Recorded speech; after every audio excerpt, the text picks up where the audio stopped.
These are the two brands that a lot of people associate with the flagship killer status or affordable flagships, the Realme X50 Pro 5G and the recently released Redmi K30 Pro Zoom edition. They are both coming at basically the same price in China, and I'm sure once they get outside, the same price as well. Both flagship killers, both in that ilk of giving a flagship processor with some good specs and keeping that price very low, but they both have two completely different approaches to the flagship killer phone. Firstly, there's a physical size difference between the X50 and the K30 Pro. The Redmi phone comes in at a size of 6.7 inches on the screen, whereas the Realme phone doesn't even top out 6.5 inches. It's definitely a smaller device. They both have very good AMOLED screens with HDR10+. That's basically a given these days. They're both flat screens. There's two big differences. The first is that the X50 Pro has a dual cutout camera in the top left, housing the selfie cameras, whereas the Redmi phone puts that in a pop-up camera, so you get a completely bezel-less display.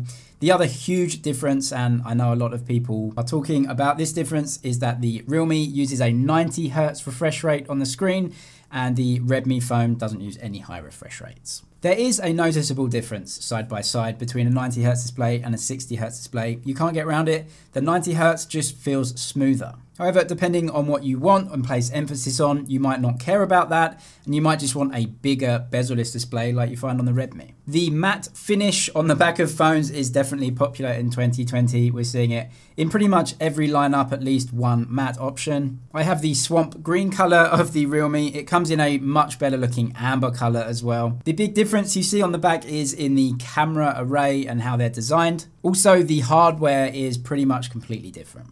They both have 64 megapixel main image sensors, but they are very different. The Redmi K30 Pro uses a more modern, more expensive and bigger camera sensor made by Sony, and it costs a lot more for Redmi to put it in that phone.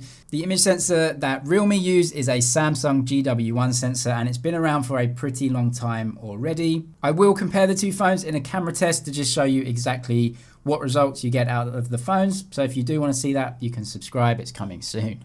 They both have an ultra-wide camera. The Redmi K30 Pro adds 13 megapixels to the X50 Pro's 8 megapixels. And they both have a telephoto zoom as well, 2 times telephoto on the Realme, 3 times zoom on the Redmi. They both add a depth sensor as well, but a good thing on the Redmi is that it has dual optical image stabilization on both the main lens and the 3 times telephoto lens. That's going to make shooting images and videos a lot easier. The Redmi can shoot up to 8K video, but I don't really think that's worth paying much attention to. They both shoot 4K. And an interesting feature on the Realme is that it shoots 120 frames per second slow-mo from the selfie camera.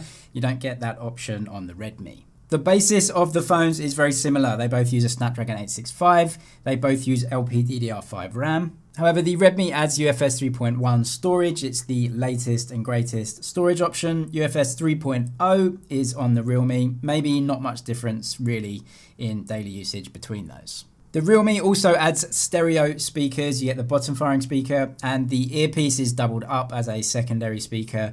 The Redmi sticking with a single mono bottom firing speaker. So really the big differences between the two phones, the Redmi spent the money in the camera setup. It's an expensive camera setup with a good zoom lens and optical image stabilization. You also get a bezel-less display, whereas the Realme spent the money in the 90 Hz refresh rate screen and the fast charging, but it had to give up some of the battery size and also uses cheaper components for the cameras. Again, I will compare these two phones way more in depth when I actually get them and can spend a few days with them. So subscribe if you want to see that video. It will all be coming very soon. Subscribe for all the latest tech news and videos. That's it for now, but I'll see you in the next one.